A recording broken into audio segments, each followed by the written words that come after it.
After the War of the Five Kings, the realm was broken. Cities burned, farms were empty, children begged in the streets. The nobles returned to their castles, the kings returned to their thrones. But the people were left with nothing. In this chaos, a man began to walk among them. No crown, no armor, no sword. He wore simple robes. He walked barefoot. He spoke softly. They called him the High Sparrow. He did not promise gold. He did not promise revenge. He promised meaning. He spoke of sin, of pride, of how the powerful had abandoned the seven. And the people listened. Because when a man has lost everything, faith becomes his last shelter. The High Sparrow fed the hungry, sheltered the broken, prayed with the forgotten. To the poor, he was hope. To the powerful, he was nothing. At least, that is what they believed. But power does not always arrive on horseback. Sometimes, it arrives on bare feet. At first, no one feared him. He owned no land. He commanded no soldiers. He held no title. But people followed him. Every day, more gathered around. Farmers, widows, orphans, men broken by war. The High Sparrow listened. And in listening, he earned something far more powerful than fear. Trust.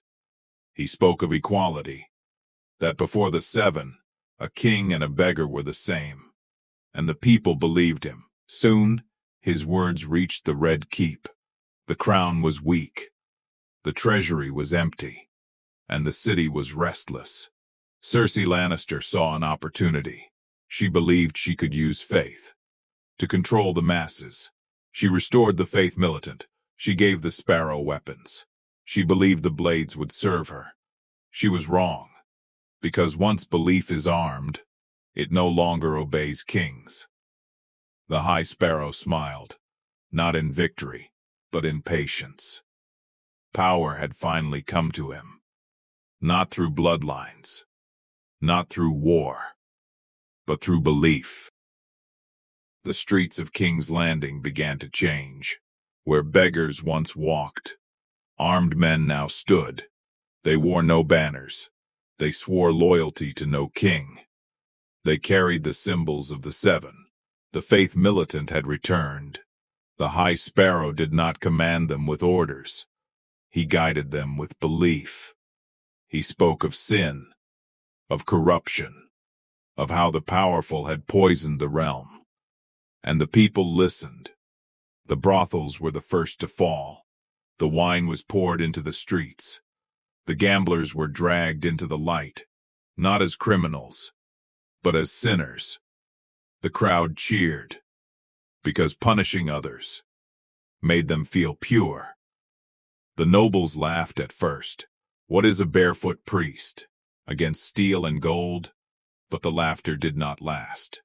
When Sir Loras Tyrell was arrested, the realm paid attention. A knight of flowers, a hero of the people. Chained, accused, broken. The High Sparrow did not raise his voice. He did not smile. He simply said, "No one is above the seven.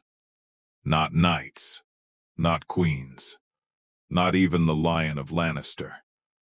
And in that moment, the true danger became clear. This was no longer faith. This was power. Cersei Lannister believed she controlled the game. She had given the Faith Militant power. She had armed them. She had unleashed them against her enemies. And at first it worked. The Tyrells were weakened. Margaery was watched closely. Loras was locked away. Cersei smiled, believing her victory was near. But the High Sparrow never rushed. He waited. He listened. He watched the cracks inside the Red Keep grow wider. Cersei believed she understood power, gold, fear, violence. But the High Sparrow understood something deeper: guilt, secrets, and weakness hidden behind crowns. When Cersei visited the Sept, She expected obedience. Instead, she found judgment. The sparrow spoke calmly, softly. He asked her about her sins, about betrayal, about forbidden love. Cersei laughed at him. She threatened him. She reminded him who ruled the 7 kingdoms. The High Sparrow did not argue. He simply nodded. And then he ordered her arrest. The Queen of the 7 Kingdoms was dragged into a dark cell. No crown, no guards, no power. For the first time in her life, Cersei Lannister was alone. Days turned into weeks. Food was limited. Sleep was broken. Her mind became her worst enemy. The sparrow visited her often, not with anger, with patience. He spoke about confession, about redemption, about cleansing the soul. But his mercy came with chains. And slowly, the strongest woman in Westeros began to break. Because the High Sparrow did not fight with swords. He fought with faith. And faith was winning. The High Sparrow offered Cersei a choice. Confess, or remain in chains forever. Days of darkness had weakened her. Hunger had silenced her pride. Loneliness had sharpened her fear. And so, the lion confessed. Not because she believed, but because she wanted freedom. The sparrow listened. He showed no emotion, no satisfaction, no mercy, only judgment. Her punishment was decided. Not death, not torture, humiliation. At dawn, the bells rang. The gates of the Great Sept opened. Cersei Lannister stepped into the light. Barefoot, shaved, stripped of silk and gold. The queen became a woman. A crowd filled the streets. Thousands of eyes, thousands of voices. Shame, shame. Each step burned more than fire. Stones struck her skin. Insults cut deeper than blades. The High Sparrow watched from above. Silent, still. This was not justice. This was a message. Power could be taken. Pride could be broken. Even a queen could kneel. When Cersei reached the Red Keep, her body was bleeding. But her eyes were no longer afraid. They were empty. The High Sparrow believed he had won. But he did not see what humiliation had created. Because some souls do not break. They harden. And revenge was already being born. The High Sparrow believed the gods had won. The Faith Militant controlled the streets. The queen was broken. The people cheered his name. On the day of the trial, the Great Sept of Baelor filled with nobles, the Tyrells, the Sparrow's followers, the powerful and the proud. But one seat was empty. Cersei Lannister did not come. The High Sparrow frowned. For the first time, he felt uncertainty. Below the sept, hidden in darkness, lay Wildfire, green, silent, waiting. Cersei had learned his lesson. Faith could control minds, but fire could end everything. The bells rang. A green flame spread like a living thing. In an instant, the Sept of Baelor exploded. Stone shattered, glass burned, Faith screamed. The High Sparrow did not run. He did not pray. He simply stood. Realizing too late, that belief had met its end, in fire, in silence, in nothing. When the smoke cleared, the Faith Militant was gone.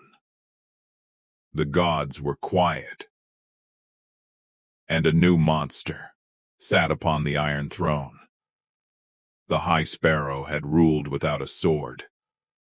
But he had forgotten one truth. In Westeros, fire answers to no god. The High Sparrow was gone.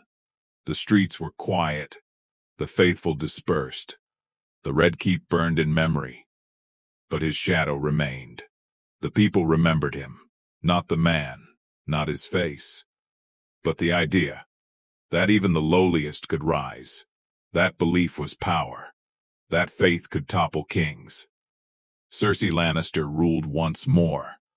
But the lesson lingered in every corner. No crown, no sword, no wealth could protect the proud from the judgment of the masses. The High Sparrow had shown them all that the most dangerous man sometimes carries nothing, no armor, no gold, no army, only conviction.